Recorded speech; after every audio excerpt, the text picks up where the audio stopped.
이 성경 본문은 사도 바울이 로마로 압송되는 장면이잖아요. 제가 지도를 보여드리면 더 이해하기가 쉬우리라고 생각을 합니다. 글씨가 클 것 같은데 굉장히 작으네요.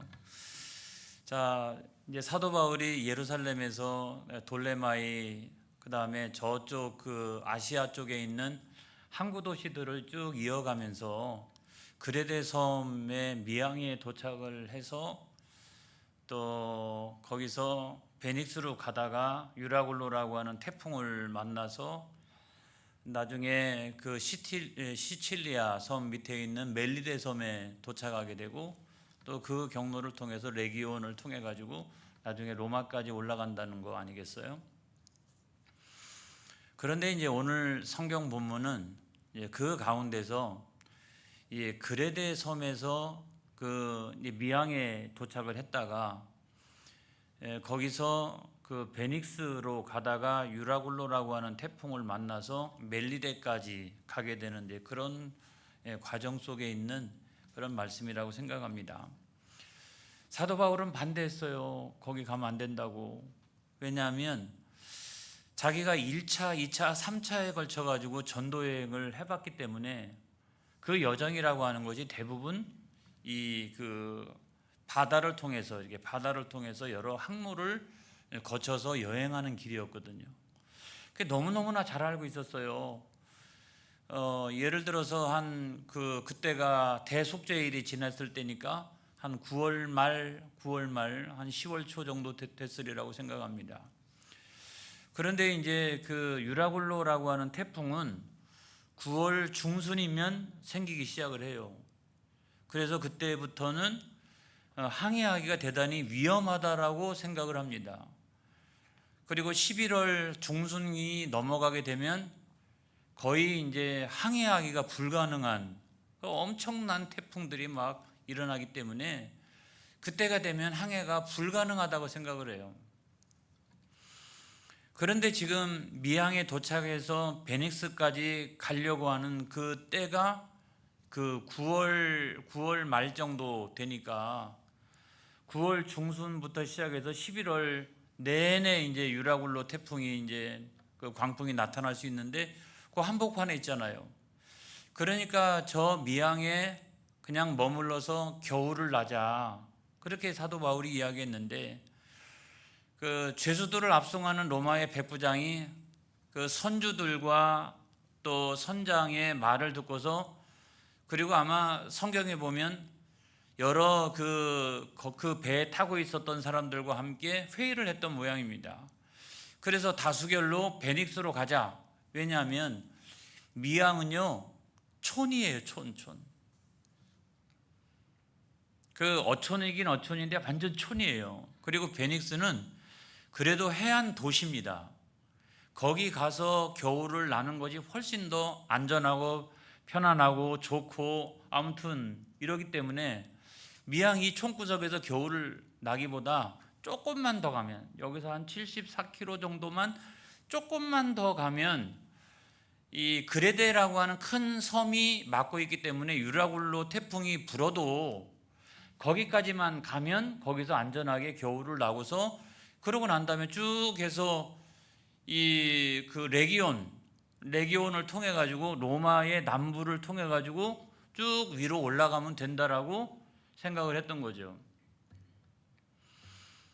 그래서 백부장이 이제 그런 결정을 내려서 미항에서 출발해 가지고 베닉스까지 가는데, 여러분 미항에서 베닉스까지 저는 바람의 방향 이런 것들을 잘 모르겠지만 아무튼 서북 쪽이잖아요. 미항에서 서쪽으로 북쪽으로 약간 올라가는데 거기가 한 74km 정도예요. 저기만 잘 가면 저기까지 갈 때까지 순풍이 불면 크게 문제가 없겠다라고 생각을 했어요. 그래도 출발을 했는데 사도행전 27장 13절에 있는 말씀에 보면 시작. 남풍이 순하게 불매 그들이 뜻을 이룬 줄 알고 닷을 감아 그레데 해변을 끼고 항해하더니 그랬습니다. 남풍이 불었어요. 남풍이. 당연히 아까 그 그림을 잠깐 보면, 그 이전 그림을 잠깐 보면, 자, 미항에서 베닉스까지 올라가는 것은 서북쪽으로 올라가는 거지만은 유라굴로라고 하는 태풍은 방향이 어떻게 해요? 서남쪽으로, 이렇게 서남쪽으로 불어요. 그러니까 당연히 유라굴로라고 하는 그 광풍이 불기 전에도 이 남쪽 서남쪽으로 은근히 이렇게 바람이 불거든요. 순풍이 불거든요. 그러다가 광풍되는 거거든요. 자, 그래서 처음에는 별 문제가 없었다는 거죠. 왜냐하면 순풍이 부는데 그것이 남쪽으로 부니까 노를 열심히 저어가지고 그 다음에 돛을 이용해서 그레데 해안이라고 하는 그 벽이 있으니까 거기를 끼고서 쫙 올라가면 서북쪽으로 베니스까지 얼마든지 도착할 수 있으리라고 생각을 했던 거예요. 근데 여러분, 그렇게 출발을 했는데 유라굴로는 광풍이었어요. 그래서 성경에 보니까 사도행전 27장 14절에 보면, 시작, 얼마 안 되어 섬 가운데로부터 유라굴로라는 광풍이 크게 일어나니 그랬어요. 그런데 출발한 지 얼마 안 돼 가지고 유라굴로라고 하는 광풍이 크게 불기 시작했어요. 배가 크게 위기에 빠져 가지고 무려 14일 동안 그냥 이렇게 이리저리 흘러다니다가 나중에는 멜리데라고 하는 섬에 도착하게 되는데, 우리가 이 광풍이라고 하는 게 얼마나 대단한지를 잘 모릅니다만은, 그럼 우리 성경에 보게 되면 그런 큰 바람들이 몇 번 성경에 나와요. 가장 먼저 나오는 그 큰 바람 가운데 하나는 뭐냐면 요나가 만났던 태풍. 여러분 아마 기억하시리라고 생각을 합니다만은, 요나서 1장 4절에 있는 말씀에 보면, 시작, 여호와께서 큰 바람을 바다 위에 내리심에 바다 가운데에 큰 폭풍이 일어나 배가 거의 깨지게 된지라. 여러분, 요나가 니느웨에 가가지고 하나님의 심판을 전해야 되는데 저들한테 심판을 전하기 싫다, 저들은 그냥 심판받아가 멸망했으면 좋겠다, 그런 생각을 가지고 불순종해가지고 다시스로 도망치게 됩니다. 열심히 다시스로 도망치는데 하나님이 그냥 대풍, 큰 바람, 대풍, 오늘날로 치면 태풍이죠. 태풍을 바다 위에 내리심에 꼼짝없이 거기서 죽을 만큼 큰 위기에 빠지게 되는 것을 우리가 보게 되지 않습니까? 그래서 저 큰 바람은 대풍 또는 태풍, 그렇게 말할 수 있는데, 저 바람이 불게 되는 내적인 원인이 뭐냐? 요나에 있어서 내적인 원인이 뭐냐? 여러분 어떤 거라고 생각하십니까? 왜 하나님께서 저와 같은 대풍을 내리셨을까요? 열심히 도망치고 있는데 왜 그랬을까요? 불순종이니까. 그 내적인 원인은 불순종이잖아요. 그리고 하나님께서 그 그 대풍을 불게 하시는 외적인 이유는 무엇일까? 그건 뭐냐면 그 요나의 그 인생의 또는 사명의 방향전환을 일으켜가지고 그 배가 깨지게 하고 물고기 뱃속에 들어가게 해서 그의 삶이 다시 방향전환할 수 있도록, 이렇게 순종하는 방향전환을 할 수 있도록 하나님 역사하셨다는 거죠. 그래가지고 아무튼 다시 니느웨로 와가지고 거기서 12만 명이, 왕을 비롯한 모든 백성들이 회개하고 니느웨에 살고 있는 12만 명이나 되는 사람들이 하나님께로 돌아온 줄로 믿습니다. 할렐루야. 여러분, 우리가 신앙생활 할 때도 가끔 그와 같은 대풍이 불 때가 있어요. 근데 그 원인의 시작은 내가 하나님 앞에 불순종하니까 너 그렇게 살면 안 돼, 너 그렇게 살면 큰일 나, 그래가지고 내 삶을 완전히 방향전환을 일으키기 위해서 때때로 하나님께서 이 대풍을 허락하실 때도 있다는 사실을 여러분 이해해야 됩니다. 여러분, 그 다음에 우리가 두 번째로 보면 성경에 그 제자들에게 허락하신 돌풍이 있어요. 돌풍. 마태복음 14장 24절에 있는 말씀인데, 여기에 보면, 시작, 배가 이미 육지에서 술이나 떠나서 바람이 거스름으로 물결로 말미암아 고난을 당하더라 그랬어요. 오병이어의 기적. 그거 다 끝나고 난 다음에 예수님께서 당신의 제자들을 바다 건너편으로 건너가게 하셨어요. 잘 순종했거든요. 잘 순종했는데도 불구하고 가다가 바람이 거스름으로, 그러니까 쭉 순풍이 불다가 갑자기 역풍이 부는 거예요. 그러니까 뭐처럼 느껴져요? 돌풍처럼 느껴지는 거예요. 갑자기 이렇게 잘 가다가 갑자기 그 바람이 거스름으로 돌풍이 불고 역풍이 불었다는 거죠. 저와 같은 상황을 만나게 되었어요. 근데 우리가 여기서도 보면 제자들의 내적인 원인은 무엇일까? 저는 별로 없다는 생각이 들어요. 왜 제자들이 가는 길에 이와 같은 돌풍이 불까? 내적인 원인으로 보게 되면 예수님 말씀에 잘 순종해가지고 지금 배 타고 바다 건너편으로 가고 있잖아요. 요나처럼 불순종한 게 아니었잖아요. 왜 그랬을까? 근데 그 성경의 전후 문맥을 쭉 살펴보게 되면 이제 돌풍이 불어가지고 이제 뭐 거반 죽게 되니까 거기서 두려워도 벌벌 떨고 있는데 예수님이 그 돌풍이 분 것을 아시고 바다 위를 걸어서 찾아오십니다. 그러니까 처음에 보니까 제자들은 유령인 줄 알았죠. 누가 이렇게 바다 위를 건너와요? 근데 가만히 보니까 예수님이잖아요. 그러니까 얼마나 반가워요. 근데 예수님께서 내게로 오라고 말씀하시니까 아주 그냥 순진한 베드로는 그대로 바다에 뛰어내려가지고 예수님께로 달려가는데 무리를 걷는 거예요. 자기가 얼마간 걷다 보니까 자기가 무리를 걷고 있잖아요 지금. 그래서 풍랑을 딱 보니까 그때부터 겁이 나고 바다에 빠지기 시작을 했어요. 근데 예수님이 그 베드로를 건지시고 난 다음에 하셨던 말씀이 있어요. 이 믿음이 적은 자야, 왜 의심하였느냐? 내가 오라고 그랬으면 그냥 오면 되는 건데 이 믿음이 적은 자야, 왜 의심했느냐? 이렇게 말씀하세요. 우리가 그 말씀을 통해 가지고 하나님께서 돌풍을 허락하신 이유가 여기에 있구나 하는 생각이 들어요. 그리고 그 사건을 체험하고 난 다음에 제자들이 그 배 위에서 예수님을 향해서 절을 합니다. 그리고 예수님이야말로 하나님의 아들이십니다, 하나님 자신이십니다 라고 고백하는 장면이 나와요. 그래서 이 사건을 통해서 제자들에게는 내적인 원인이 없었지만은 하나님 보실 때는 아직도 멀었어, 신앙이. 그러니까 이 돌풍을 통해 가지고 그들의 신앙을 성장시켜 주신 줄로 믿습니다. 우리가 어떤 때요, 나 신앙생활 잘하고 잘 순종하고 별 문제도 없이 주일 예배도 잘 드리고 봉사도 열심히 하고 하는데 하나님 아버지 내 인생에 왜 역풍이 불게 하십니까? 내 인생에 왜 돌풍이 불게 하십니까? 여러분, 그런 사건들을 우리가 가끔 만날 때가 있잖아요.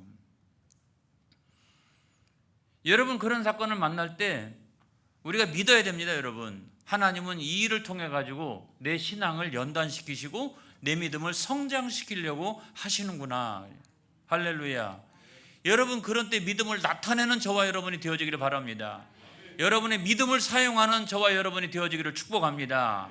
할렐루야. 그러면 시험은 떠나가게 되어 있는 거예요. 그 다음에 세 번째가 이제 오늘 성경 말씀인데 광풍인데, 이 광풍은 아까 제가 성경을 읽었으니까 다시 뭐 읽지는 않겠습니다만은 이 광풍은 다른 말로 얘기하면 미친 바람 아니겠어요? 미친 바람. 대풍은 그냥 태풍이니까 뭐 센 바람이 불고 큰 바람이 불고 이러다가 좀 잦아들기도 하고 이게 일정한 사이클이 있잖아요. 역풍이라고 하는 것, 돌풍이라고 하는 것도 이것도 쭉 그 순풍이 불다가 역풍이 불다가 또 순풍이 분다든지 아무튼 이것도 일정한 어느 사이클이 있잖아요. 그래서 이제 뭐 극복해 나갈 수도 있기도 하는데 광풍은 이건 미쳤어요. 이거는 미쳤어요. 이거는 사이클이 없어요. 이거는 대책이 안 서요. 이거는 밤이고 낮이고.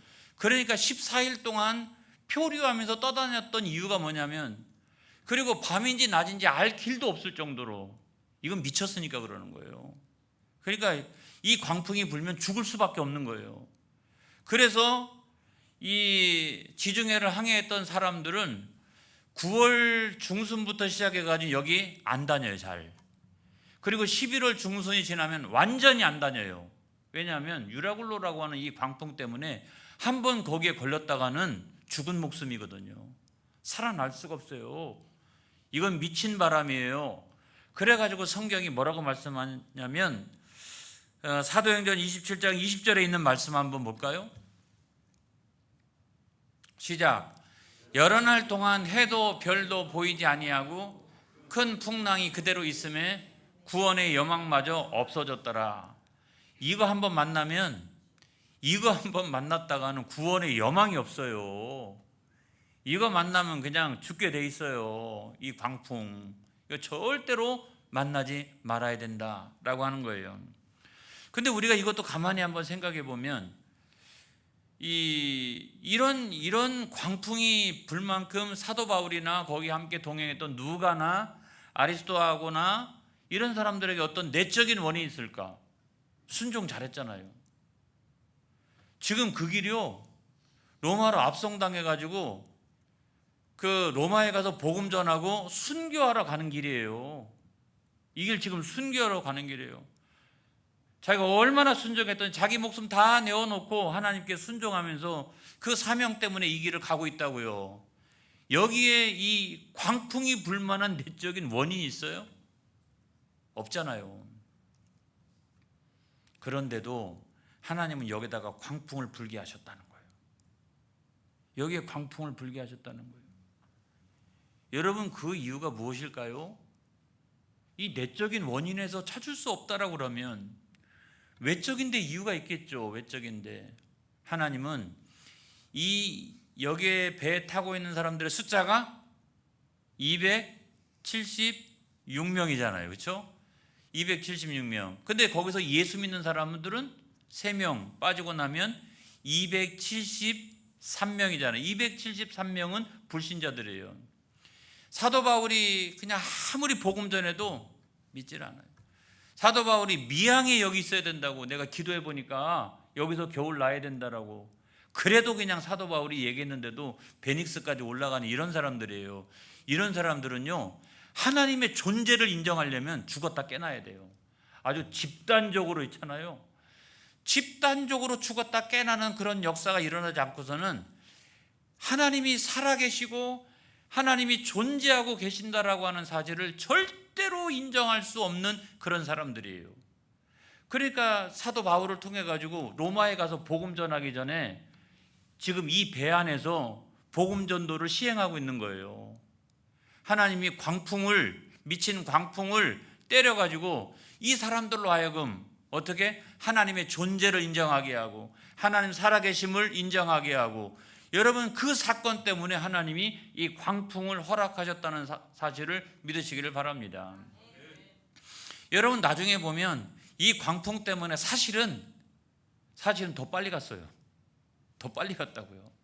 이 광풍 때문에 그냥 광풍에 밀려가지고 표류한 것처럼 갔지만은 멜리세 섬에 도착을 해가지고 레기온을 해가지고 위로 쭉 이렇게 올라갔기 때문에 더 빨리 갈 수도 있었다는 거예요. 여러분, 하나님의 역사는 우리가 함부로 다 판단하기가 어렵다는 거예요. 자, 우리가 이렇게 생각을 해보면 우리가 인생에서 대풍을 만나든지 돌풍을 만나든지 광풍을 만나든지 다 큰 바람이잖아요. 이걸 만날 때 두 가지를 생각해야 된다. 두 가지를 생각해야 된다. 하나는 뭐냐면 먼저 내 안에 내적인 원인이 있나라고 하는 것을 살펴봐야 된다. 내가 하나님 말씀에 잘 지금 순종하고 있나 하는 걸 살펴봐야 된다. 그래서 내가 하나님께로 방향 전환해야 할 일이 있느냐라고 하는 것을 우리가 살펴봐야 된다는 거예요. 내가 그래도 잘 순종하고 신앙생활하고 있다라고 하면 우리가 그 다음에 두 번째로 생각을 할 것은 뭐냐면 내 믿음의 성장이 더 이루어져야 되는가 보다. 내가 전적으로 지금 예수님을 나의 마음속에 구주로 모시고 내가 살아가고 있지 못하다. 내 인생의 항해길에 대장은 예수님밖에 없으시다. 이 사실을 내가 인정하지 못하고 내가 신앙생활을 하고 있는 건 아닌가. 내 자신의 내적인 원인을 생각해보고 이도 저도 아니다. 아무리 생각해봐도 그런 게 아니다 라고 하면 우리는 이 광풍을 허락하신 하나님의 외적인 이유를 내 주변에서 찾아가기 시작을 해야 된다 이 말이에요. 나 한 사람을 통해 가지고 수많은 사람들이 구원받기를 원하신다든지 어떤 하나님께서 그와 같이 역사하시는 이유가 있다. 이거를 우리가 잘 찾아봐야 될 줄로 믿습니다. 잘 보세요. 아무튼 제가 276명 가운데 거기서 신앙을 가지고 있는 사람은 일단은 3명이라고 제가 말씀을 드렸는데 사도행전 27장 23절로부터 26절 말씀 볼까요? 시작. 내가 속한 바 곧 내가 섬기는 하나님의 사자가 어젯밤에 내 곁에 서서 말하되 바울아 두려워하지 말라. 내가 가이사 앞에 서야 하겠고 또 하나님께서 너와 함께 항해하는 자를 다 내게 주셨다 하였으니 그러므로 여러분이여 안심하라. 나는 내게 말씀하신 그대로 되리라고 하나님을 믿노라. 그런즉 우리가 반드시 한 섬에 걸리리라 하더라. 두려워하지 말아라. 안심하라. 너희들은 절대로 죽지 않는다. 나는 말씀하신 하나님을 믿노라. 그리고 우리는 한 섬에 걸리게 될 것이다. 여러분 그와 같이 이야기했다는 거예요. 누가? 믿는 사람들이, 예수 믿는 사람들이, 사도 바울이 그렇게 얘기했다는 거예요. 근데 그 외에 273명은 불신자들이죠. 근데 이들은 나름대로 신앙을 갖고 있는 사람들이었어요. 어떤 신앙이냐면 사도행전 28장 11절에 있는 말씀 보겠어요. 시작. 석 달 후에 우리가 그 섬에서 겨울을 난 알렉산드리아 배를 타고 떠나니 그 배의 머리 장식은 디오스 구로라. 디오스 구로. 이 디오스 구로, 머리 장식의 디오스 구로를 머리 장식에 하고서 여러분 옛날 로마 시대 때 해전 영화 이런 것들을 보게 되면 이 전쟁을 할 때는 이케라고 하는 전쟁의 신을, 전쟁의 여신을, 승리의 여신을 앞에다가 배 머리에다가 이렇게 머리 장식을 하고, 근데 디오스구로는 이게 제우스의 그 쌍둥이 아들이에요. 쌍둥이 아들인데 이 제임이라고 하는 별자리를 상징하는 건데 이 디오스구로는 뭐냐면 항해의 신이에요. 항해의 신. 이렇기 때문에 이 항해가 잘 할 수 있도록 해달라고 할 때 뱃머리에다가 누구를? 제우스의 아들, 이 쌍둥이 아들 2명을 딱 갖다가 거기다 머리 장식을 해놓으면 제우스가 도와주겠어요? 안 도와주겠어요? 도와주기는 뭘 도와줘요?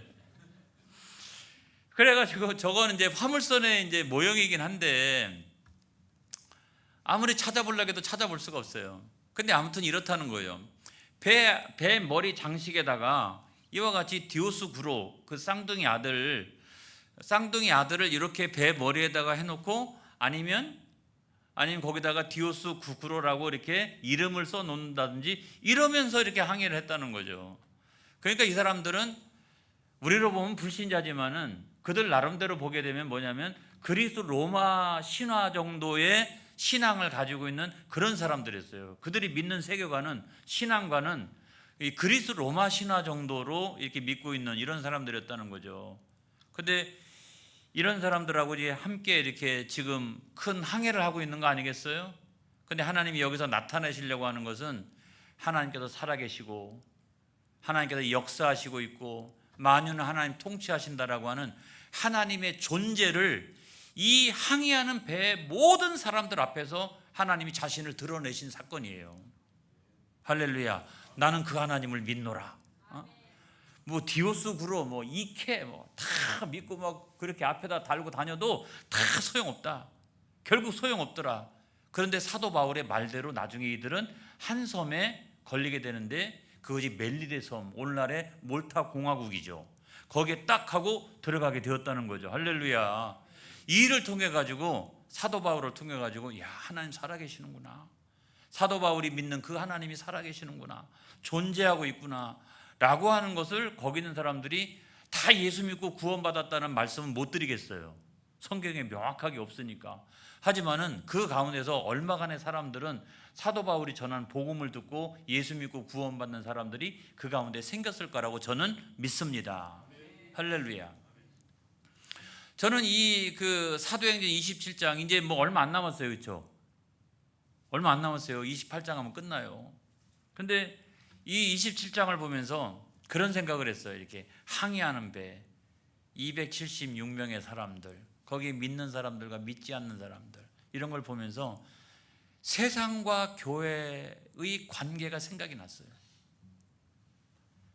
세상이란 뭐냐? 세상이란 이 항해하는 배처럼, 이렇게 항해하는 배처럼 그 안에는 믿는 사람도 있고 그 안에는 안 믿는 사람도 있고 우상 섬기는 사람도 있고 그런 사람들이 다 함께 항해하는 것과 같다. 그게 바로 세상이다. 그런데 그 세상의 통치자는 누구냐? 그 세상의 통치자는 사도행전 27장 1절에 보면 시작. 우리가 배를 타고 이탈리아에 가기로 작정되매 바울과 다른 죄수 몇 사람을 아구스도 대의 백부장 율리오라는 사람에게 맡기니. 잠깐만요. 여기 보면 아구스도, 아우구스투스, 황제예요. 황제. 황제의 군대의 백부장이라는 거예요. 근데 그 사람의 이름이 율리오래요. 근데 율리우스예요. 율리우스. 그때 당시 황제가 누구냐면 황제 이름이 율리우스였어요. 그러니까 이 사람은 백부장인데 황제하고 이름이 똑같아요. 황제하고 자기하고 이름이 똑같은 사람이에요.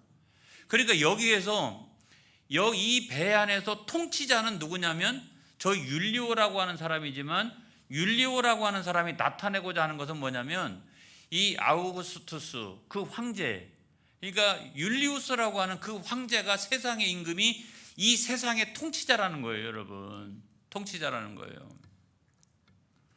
그 다음에 우리가 세 번째로 알 것은 뭐냐면 교회는 그 세상에 대하여 위협적이지 않다라는 거예요.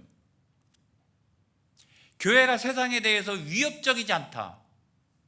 그러니까 사도 바울이 이제 그 배 안에 딱 항해하고 갈 때 그 백부장이 편의를 봐준 게 있는데 그건 뭐냐면 이거예요.